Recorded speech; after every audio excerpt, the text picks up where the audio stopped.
You might think that physical intimacy is just a part of any relationship, but when you're dating an avoidant man, it can trigger a whole different set of emotional dynamics. For him, sex may not be the same as emotional connection, and if you're not careful, you could end up feeling rejected and alone. The truth is that time matters more than you think, and rushing things could set you back emotionally, and worse, leave you feeling completely misunderstood. Before you take that leap, let's break down why avoidant men view intimacy differently and what you need to know to protect both your heart and your relationship. So first, let's talk about what sex does mean to an avoidant man. And to do that, we have to talk each about the emotional connection and the physical connection, two different things for him. For an avoidant man, emotional intimacy in particular feels like a loss of autonomy. This may come from childhood experiences where emotional closeness was either overwhelming to them or very inconsistently offered and intermingled with a lot of pain and a lot of chaos. They unconsciously view vulnerability to somebody else and that emotional connection as a threat, not only to their independence, but to their stability and to their overall well-being as a human. Now, the reason that they tend to separate that emotional connection out from that physical connection also is because the physical connection can feel like a transaction. And I don't mean the way you're thinking. For many avoidant people, the physical intimacy is divorced from that emotional intimacy. And while it may be a way to express affection or fulfill a need for some physical closeness, it doesn't necessarily build emotional bonds for them. And it doesn't mean he views you as a long-term partner. Sex might feel like a transaction to them where their need for emotional detachment remains protected, but your emotional need is going to go unmet. Think of it this way. For an avoidant person, what they primarily get is dopamine. So they think they're offering you dopamine and receiving dopamine from you in return. A sexual act then is a very dopamine-driven, physically gratifying act. It doesn't mean that they're using you. It means that you're each exchanging dopamine. But this is completely divorced from that emotional, intimate connection that you're looking for. This is why they are not going to bond properly with you during the act. And this is exactly why there's a massive risk of rushing the physical intimacy. If you rush into physical intimacy without ensuring an emotional connection is already in place, the avoidant partner may withdraw afterward, leading to feelings of rejection, confusion, and frustration. If you've ever loved a partner and then had them ghost afterward, it was probably not because something was wrong with you. It was probably because you had already done the dopamine exchange together, and now they no longer needed to exchange dopamine with you.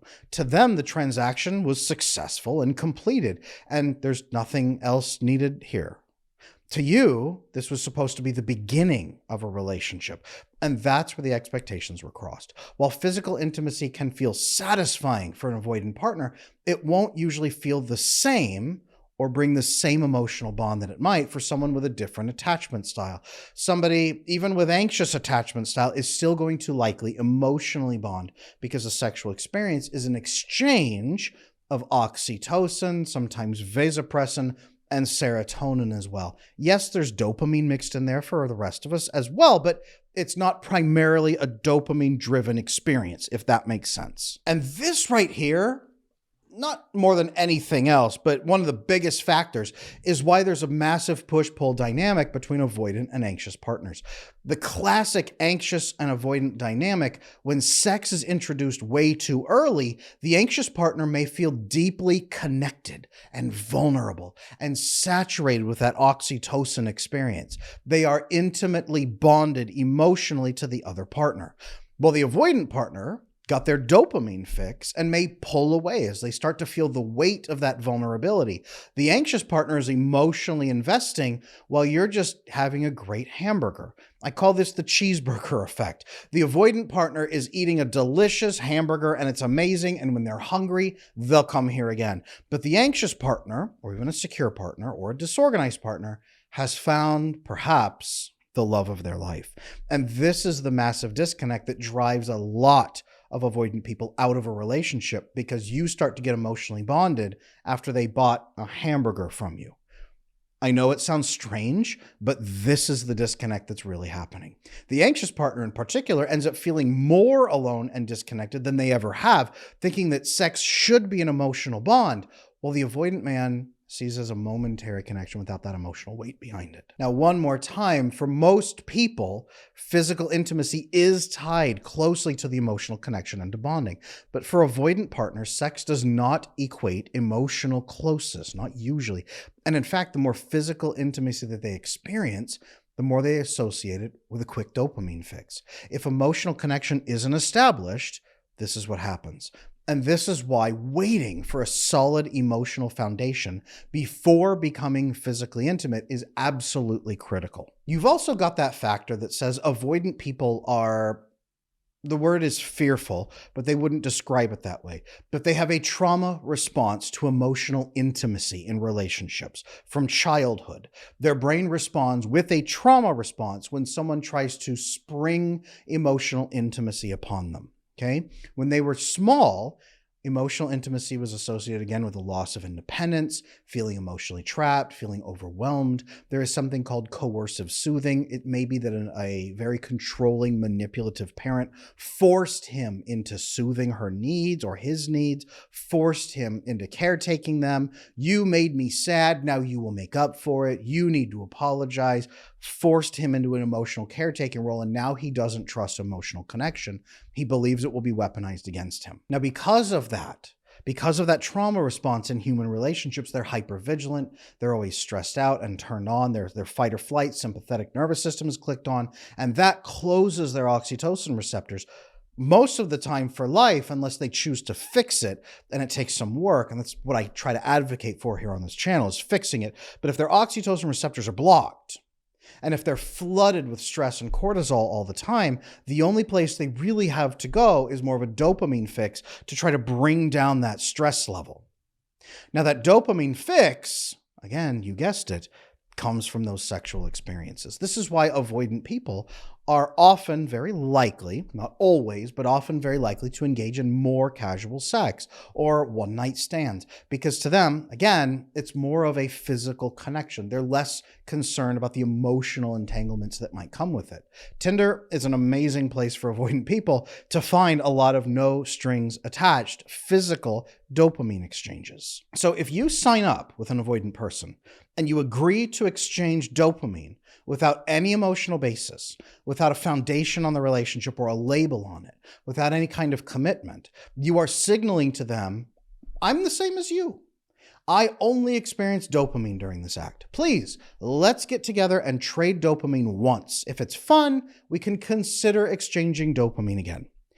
To you, you're signing a contract with your bodies, emotionally, intimately, hormonally, neurochemically, biologically.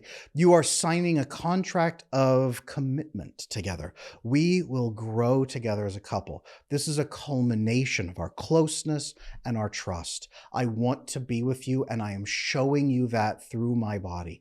I love this connection we share, and I want it to grow forever. This is the heartbreaking disconnect if you have sex with an avoidant partner way too soon. Now, there are definitely other reasons to wait as well. There is the fog of emotional and hormonal blindness that comes over you if you have sex way too early. An avoidant person, they tend to be very, very good in bed. There's a saying in my attachment circle community, secure in the streets, avoidant in the sheets. Avoidant people tend to be very, very good at giving dopamine and also receiving dopamine. The sexual act is an art to them, many of them, not all of them, but many of them. And so they're very good at it. So if your oxytocin receptors are open and you believe they're emotionally bonded with you, and if you're perceiving their eagerness and investment in the physical act as a loving, intimate, affectionate gesture, you will trigger an overwhelming amount of oxytocin, referred to as the bonding hormone, the snuggle hormone, the love hormone.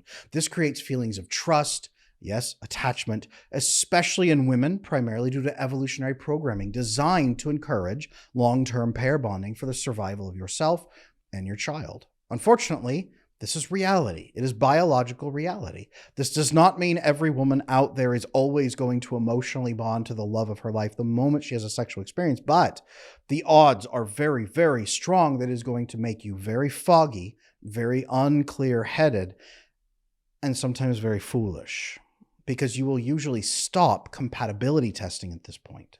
Your brain says, I no longer want to rigorously test if he's the wrong fit for me.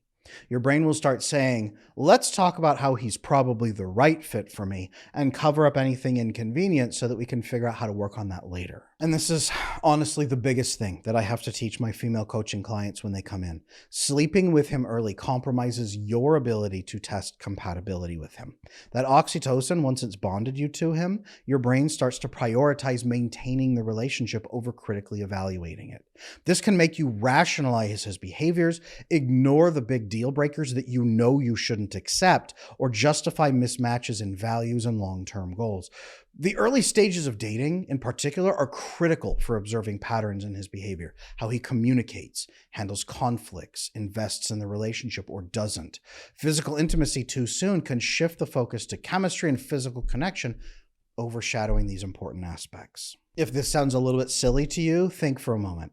A lot of women ignore the fact that her partner is actively avoiding difficult conversations or has inconsistent behavior because the physical connection just feels so fulfilling. And he's saying the right things and his body is doing the right things. So we can work on the actions. Maybe that will change if I love him better, if I do more.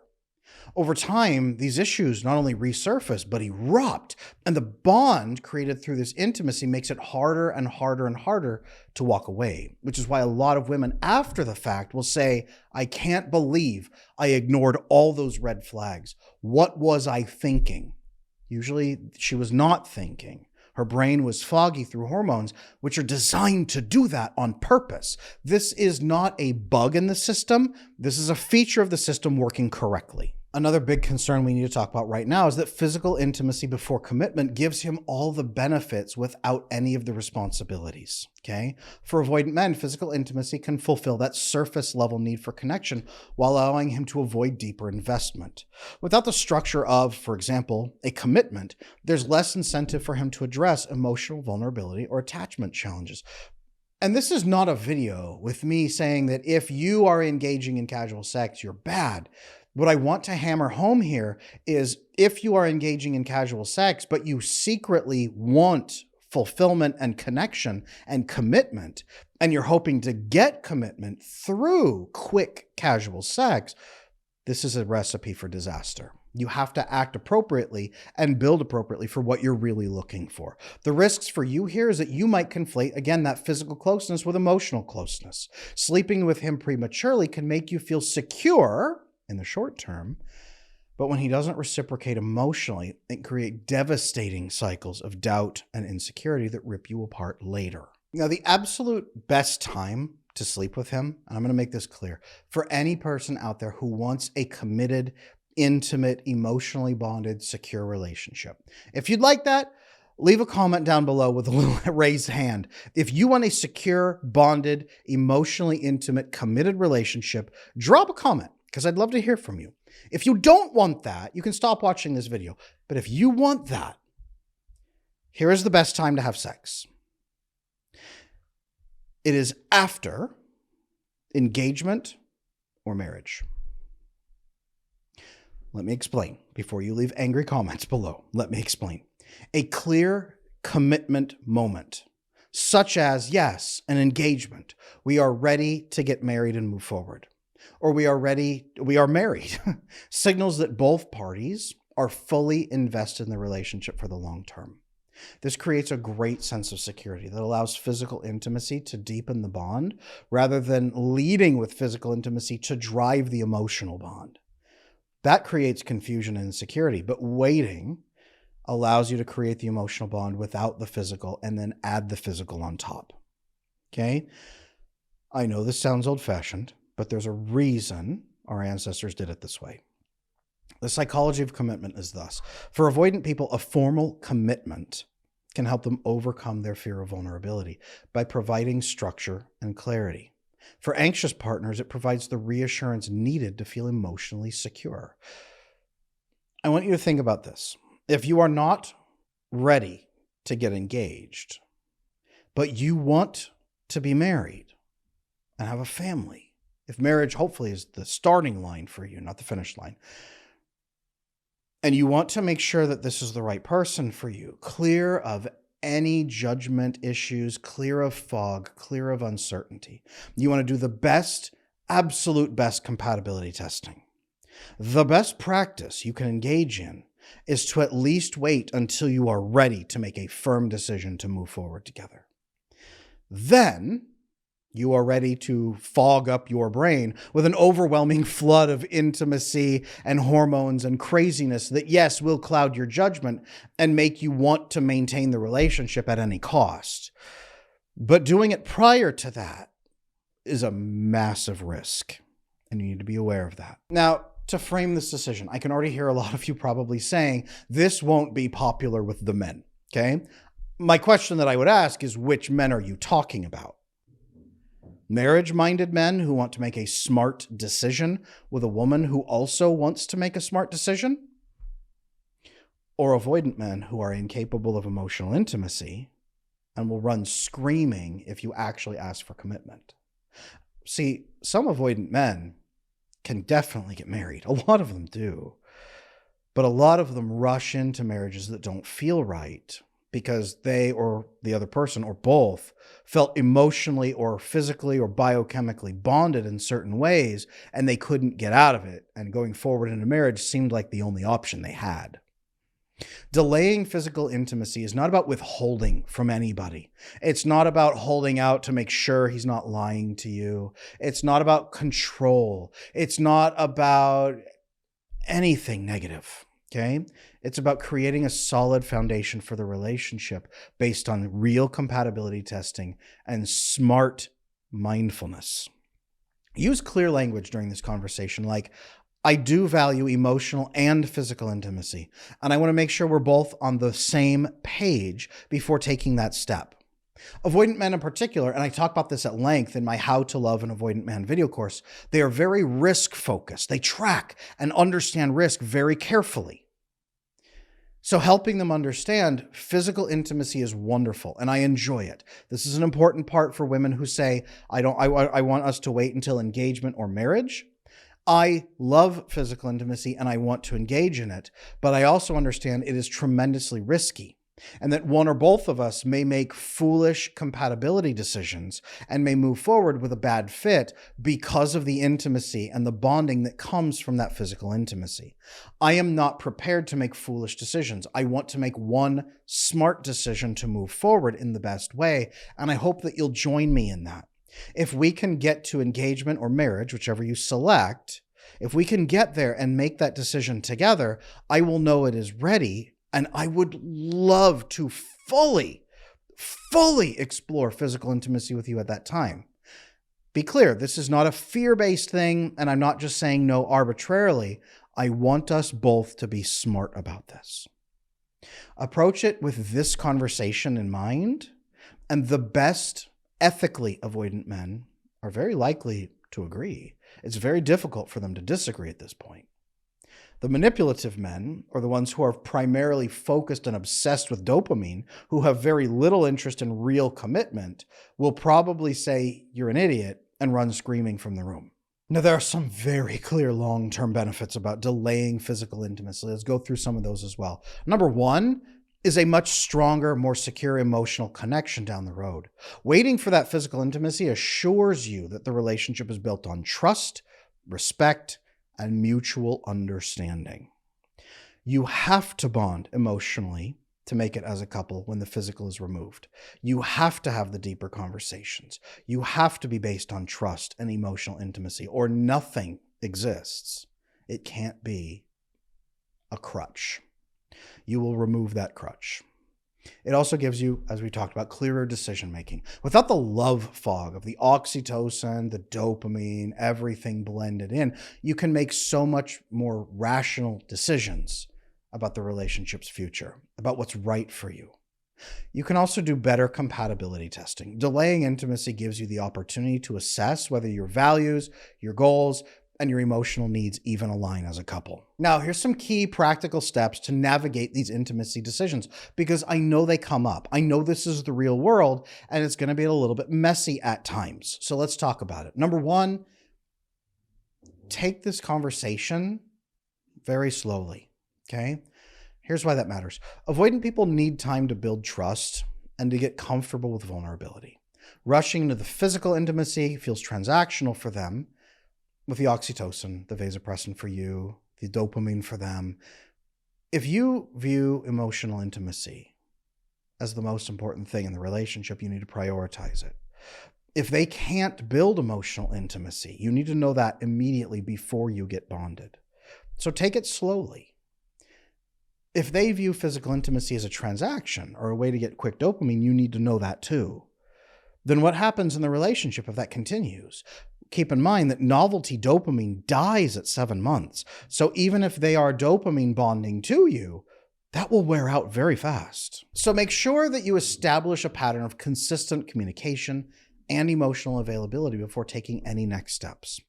Make sure that you're spending quality time together that does not revolve around physical touch, such as shared hobbies, meaningful conversations, shared activities together, engaging in good socialization and good social groups, maybe diligent activities together, maybe religious activities together. Maybe it's building something. Escape rooms are a fantastic way to test your ability to communicate and to build vasopressin bonding together.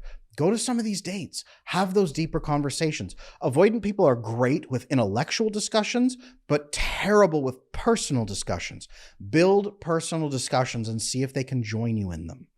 Conversation and understanding should drive the bonding process for you.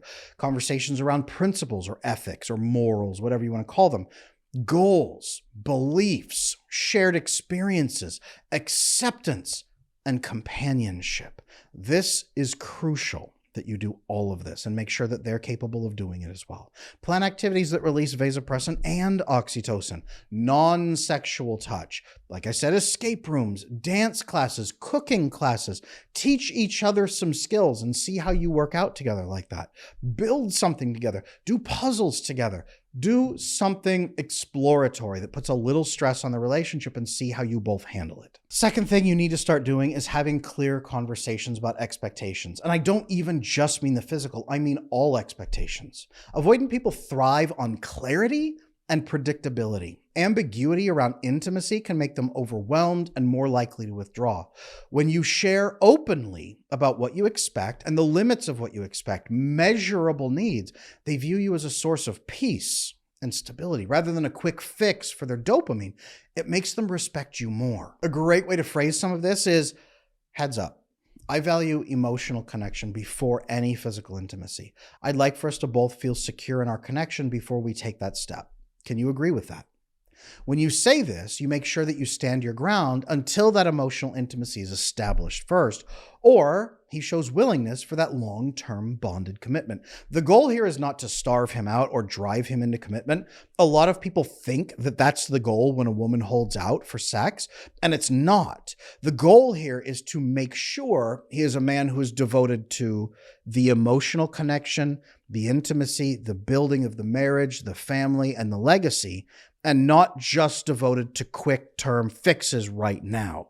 The man who is rushing out to try to get his immediate physical gratification tonight is not the man you want to spend the next 60 years building a family with.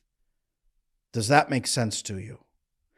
If he's going to leave you because you don't have sex fast enough, he is a man who is only focused on sex. Yes, sex is enormously important to everybody. It is also very important to men and women, but we'll focus on men for a moment. It is enormously important to men. A lot of men are accustomed to getting it very quickly. That does not mean it is a good basis for building a long-term committed relationship. The next step to take in this process is to watch for consistency in his actions. Avoidant people can sometimes exhibit that hot and cold pattern. They'll engage intensely in the short term before retreating. I've had many female clients come in and say, my ex told me right up front he wanted marriage and commitment and kids, but then every time we had to try to have a conversation, have a conflict, or manage something, he immediately pulled back and treated me negatively and then solved the problem himself, or he pulled away and wouldn't talk to me, and it just fell apart continuously. So I don't get it. He said he wanted commitment. Ladies, I want to be very clear here. A man's words are only helpful as you stack them up against his actions. His words mean nothing until you've established that he's a man of his word. You can only see that he's a man of his word by watching if his actions fully align with his word. And to do that, you've got to watch his actions. His actions will tell you the truth. Avoidant people sometimes will tell you things that they feel, but later don't mean. Here's what to look for. Is he following through on the plans that he shared with you? Does he initiate meaningful conversations? Maybe he struggles at the beginning to open up personally, but he begins to do so.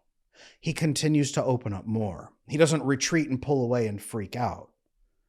He shares again, he shares more deeply, and he actually starts telling you, I don't talk about myself this much, but it's kind of nice with you. And then continues to share.